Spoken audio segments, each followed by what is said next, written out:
wabarakatuh. Salam sejahtera buat kita semua. Salam budaya Rahayu. Bertemu lagi dengan saya Kitantra di channel Exa Tantra yang masih mengupas cerita-cerita halaknya di masyarakat menurut pengalaman Kitantra. Sedulur Exa semuanya, semoga senantiasa dalam keadaan sehat walafiat tanpa kekurangan satu apapun, dengan keadaan bahagia, dengan keadaan rezeki yang berlimpah dan barokah. Amin amin ya robbal alamin. Sedulur Exa semuanya, kali ini Kitantra tidak mengupas tentang babakan pusaka atau babakan ajian ataupun apa. Kali ini Kitantra akan mengupas tentang sepenggal dari perjalanan kisah atau sepenggal perjalanan hidup Kitantra yang sudah pernah Kitantra jalani. Perjalanan yang sudah kita lakukan bukan dengan cerita orang ataupun kisah buku ataupun hanya dongeng-dongeng dari orang. Kisah perjalanan Kitantra yang Kitantra lakukan, kebenaran yang akan aku ceritakan ini pada saat Kitantra melakukan perjalanan bersama dengan istri Aki. Kitantra melakukan perjalanan ini itu tidak serta-merta hanya ingin jalan-jalan atau ingin berangkat pergi ke suatu tempat. Perjalanan yang berawal pada saat Kitantra setelah memutuskan pulang dari ibu kota untuk ke kampung bersama dengan istri. Setelah di rumah, Kitantra selalu mulai memperdalam pelajaran ilmu kebatinan, pelajaran tentang spiritual, ataupun mencari makna ketuhanan.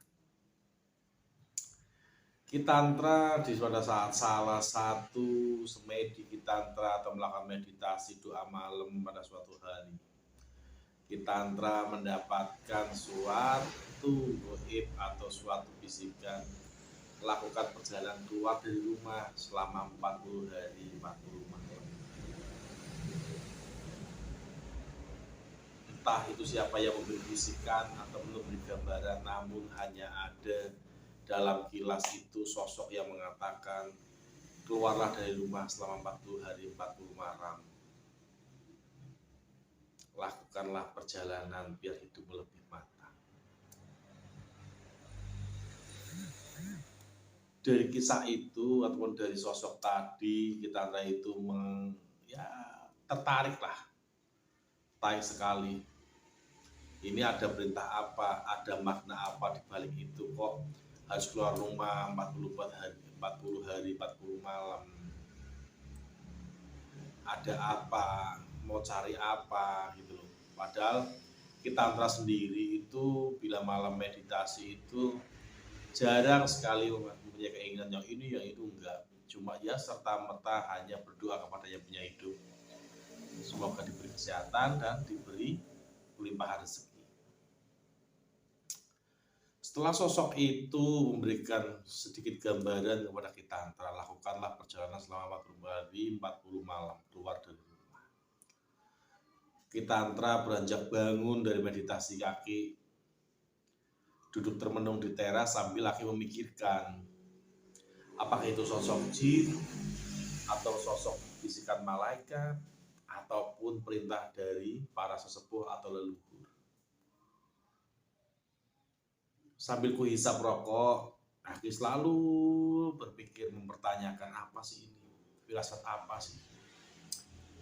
Di teras rumah itu saya sampai hampir subuh. Setelah hampir subuh, Aki memantapkan langkah Aki kalau besok mau bismillah keluar dari rumah, tirakat di luar rumah coba. Pagi Aki berbincang-bincang dengan istri, mengatakan niat Aki bahwa Aki ingin melakukan perjalanan ataupun keluar dari rumah selama 40 hari menurut keyakinan Aki. Ternyata istri Aki mengiyakan dan merestui untuk melakukan perjalanan 40 hari 40 malam keluar dari rumah. Bahkan istri Aki pun ikut dalam perjalanan Aki selama 40 hari. Setelah melakukan perbincangan, sudah mendapatkan voting bahwa kami akan melakukan perjalanan selama 40 hari keluar dari rumah. Aki meminta doa restu kepada orang tua, berpamitan bahwasanya akan melakukan perjalanan tersebut. Karena seperti apapun restu orang tua adalah yang utama. Aki melakukan perjalanan tersebut tidak akan berani kalau tidak direstui orang tua. Itu kunci dari Aki. Setelah orang tua merestui perjalanan kami, saya dan istri bersiap-siap untuk melakukan perjalanan yang pada saat itu menggunakan sepeda motor saja. Kami sudah memulai perbekalan untuk 1 bulan seperti packing baju, beberapa makanan kecil, ya ala kadarnya lah.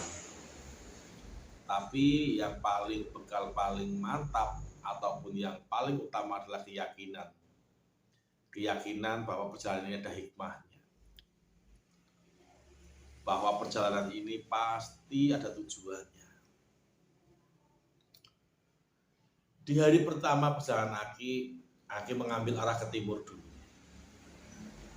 Aki mengambil arah ke timur, ke daerah Jawa sampai ke Jawa Timur. Itu kami menggunakan motor saya dan istri saya. Itu menggunakan motor dengan ala kadarnya, nginep kadang di temen, kadang nginep di pemakaman para wali ataupun para sesepuh, dan bahkan kami sering menginap di teras-teras masjid. Di dalam sepanjang perjalanan kami, di sepanjang perjalanan Aki itu, banyak hal yang Aki temui, banyak hal yang kami dapatkan pelajarannya. Banyak yang disadari di situ, seperti bebatuan yang tidak pernah mengeluh pada saat dia kepanasan atau kehujanan, pohon-pohon yang dia juga bernyawa seperti kita juga tidak pernah mengeluh dengan kondisinya dia yang tidak pernah berpindah tempat, yang daunnya gugur, yang dihujani, dipanasi setiap hari, dia tidak pernah mengeluh, padahal dia sama-sama makhluk Tuhan. Ternyata di situ Aki sudah mulai menemukan bahwasanya sangat beruntung menjadi manusia sebagai makhluk pilihan dari Gusti Allah. Melangkah ke daerah Jawa Timur, Aki berdiam di salah satu hutan yang cukup terkenal di daerah Jawa Timur, tidak usah disebutkan hutan apa. Di situ kata orang atau bahwasanya orang mengatakan layaknya itu di situ adalah kerajaan jin tertua. Dengan pasrah dan berdoa, Aki singgah di situ selama 7 hari 7 malam. Di hari pertama Aki datang ke situ, masuk. Ada salah satu bangunan yang cukup, ya memang mungkin itu rumahnya kuncen mungkin. Kami sempat menginap di situ. Dan pada malam hari kami ataupun Aki melakukan ritual duduk malam sambil berdoa.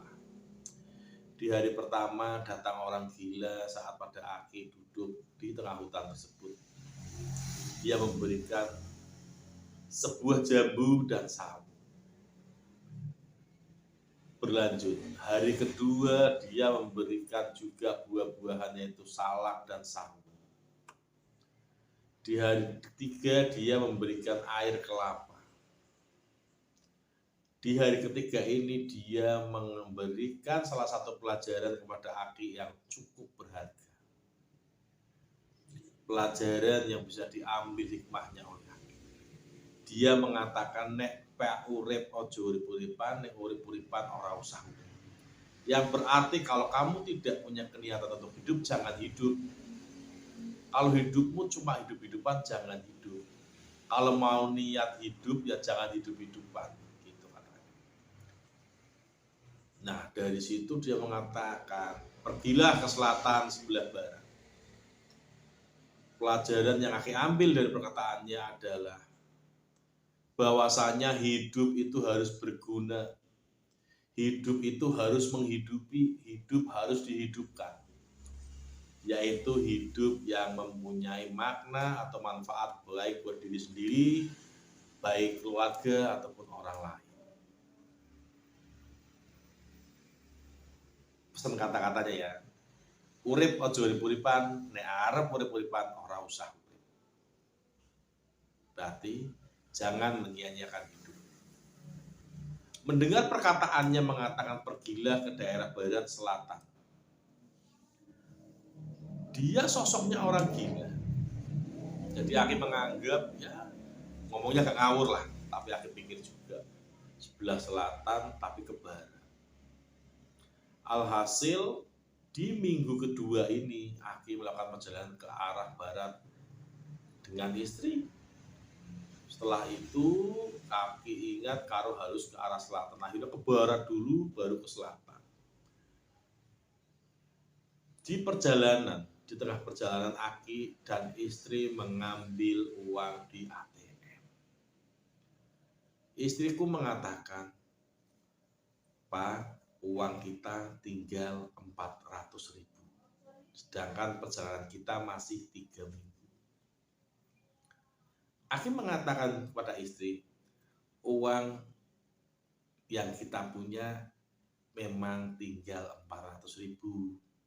Tapi mudah-mudahan kita nanti dalam perjalanan diberikan kemudahan sehingga uang itu cukup.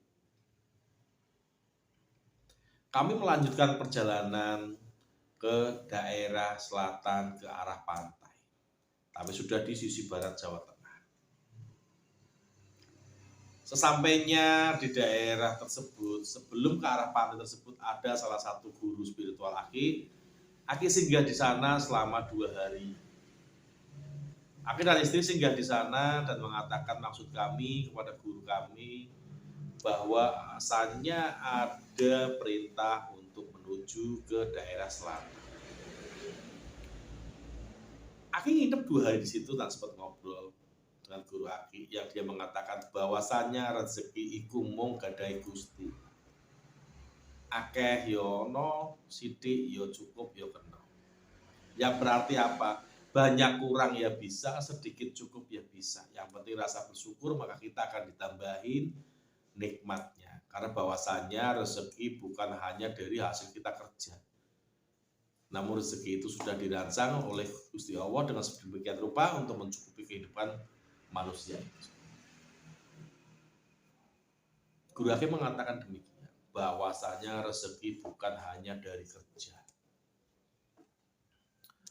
Kepercayaan Aki semakin menguat dengan percakapan dari guru spiritual Aki, bahwasanya Gusti Allah sudah menyiapkan rezeki buat kita, untuk uang kita cukup, untuk uang kita seperti apa, digunakan untuk apa, itu Gusti Allah sudah mempersiapkan dengan baik.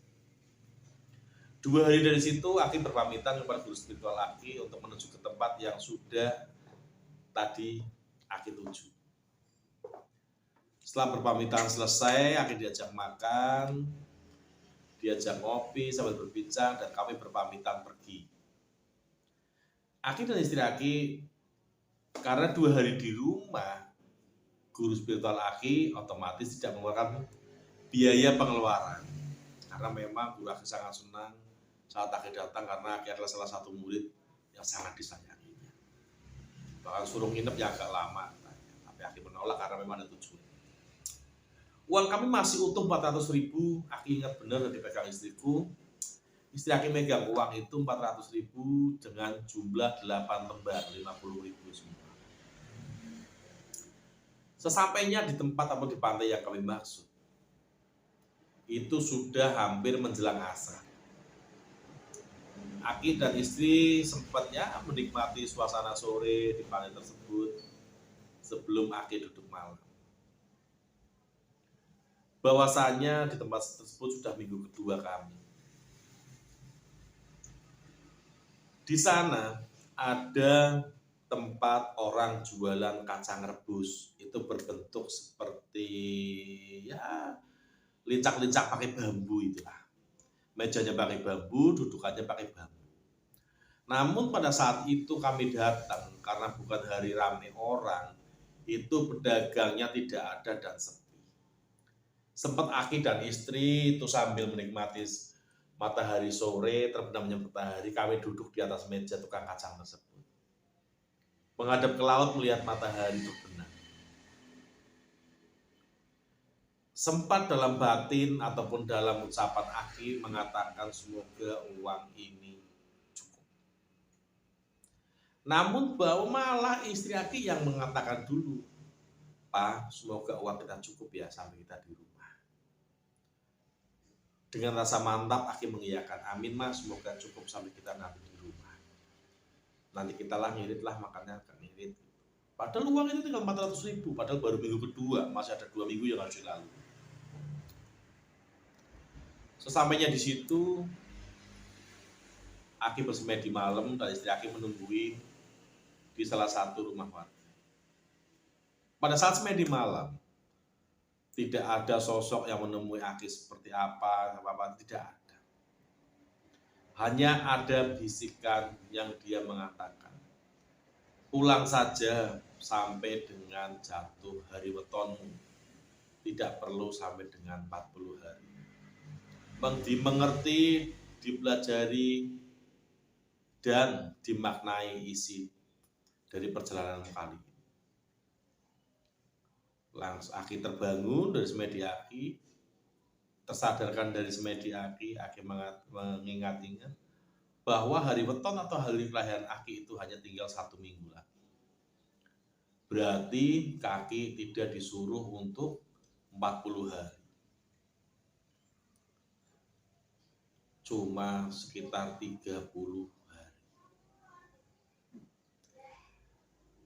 Setelah menjelang malam, Aki selesai semedi, Aki pulang menghampiri istri Aki yang Aki titipkan di salah satu rumah warga dan mengatakan maksud Aki kepada istri, maaf bahwasanya kita disuruh pulang hanya sampai hari weton kelahiranku saja. Ya udah, karena dihitung hari kelahiran tinggal misal 1 minggu, kita mau lanjutkan kemana kan masih ada tujuan yang harus dituju. Alhasil Aki menginap di rumah tersebut sampai dengan pagi hari. Di pagi hari, Aki melakukan perjalanan kembali dan berpamitan. Kami jalan sudah mulai lama dan bensin kami habis. Mah beli bensin. Aki ingat benar beli bensin 20.000 dengan uang 50.000. Kembaliannya diterima sama istri Aki dan disimpan dalam tas. Hari sudah pagi, kan kami lapar juga nih setelah mengisi bensin. Akhirnya kami sarapan. Ayo mah beli sarapan mah. Betapa terkejutnya aku dan istri pada saat membeli sarapan. Uang di dompet ataupun di tas istri Aki itu masih utuh berjumlah 8 lembar dari uang 400.000 yang tadi kami belanjakan bensin 20.000. Alhasil Aki sangat terkejut kenapa uang ini bisa kembali. Dan yang lebih aneh lagi, uang kembalian dari tadi kami beli bensin itu tidak ada di saku ataupun di dompet istri Aki. Sungguh terkejut, namun itu memang terjadi dan ini Aki alami sendiri.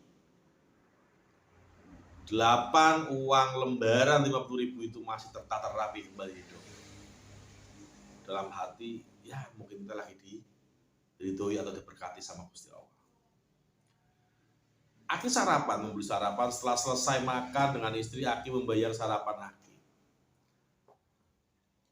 Perjalanan lagi kami kembali mulai perjalanan lagi.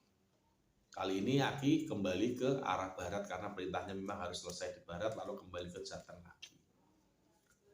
Di tengah perjalanan istri Aki merasa kehausan. Akhirnya kami berhenti di salah satu toko dan kami membeli minuman dan makanan kecil ala kadarnya. Betapa terkejutnya lagi, uang tadi dari sarapan itu sudah kami belikan sarapan itu kembali ke dompet 8 lembar lagi 50.000. Masih dengan jumlah yang sama 400.000. Dan aneh seperti tadi yang terjadi, kembalian di saku istri Aki tidak ada. Terheran, tercengang istri Aki mengatakan, "Pak, apa ini namanya uang kembali atau uang bibit? Ataukah kita sedang diuji seperti apa?" Kalau uang bibit, mah itu tidak mungkin karena kita ngambil dari ATM. Karena benar-benar Aki yang ngambil dari ATM. Sudah, nggak usah dipikirkan, ini berkat dalam perjalanan kita. Seperti tadi, niat kita semoga bisa sampai di rumah. Itu jawaban Aki. Setelah kami beli minum, kami dalam perjalanan ke daerah Jawa Barat. Uang itu sampai dengan ketakutan Aki ataupun penasarannya Aki membeli salah satu spidol. Spidol ataupun alat tulis. Satu persatu uang itu Aki beri tanda dengan nomor dan abjad dan juga tanda tangan Aki di baliknya.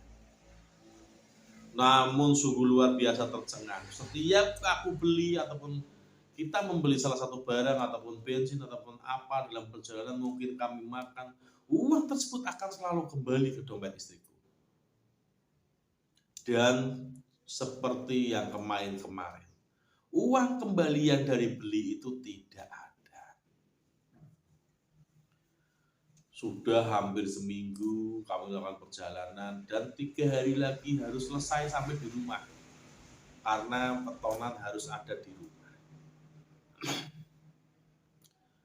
Kami terkaget dengan kondisi uang yang alhamdulillah tidak pernah habis, diberkati sama Gusti Allah.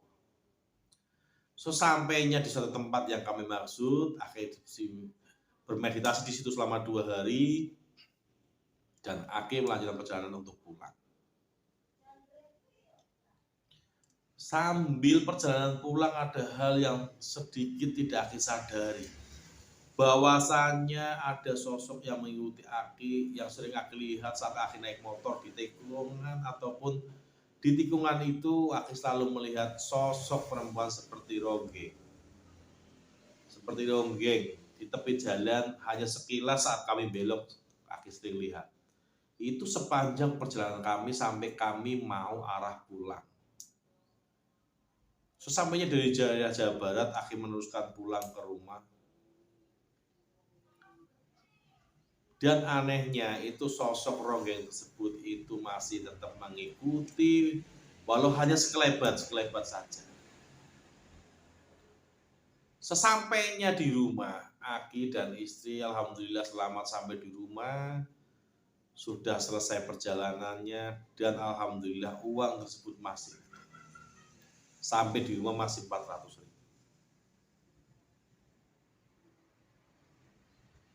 Sesampainya di rumah, kami bersih, beristirahat,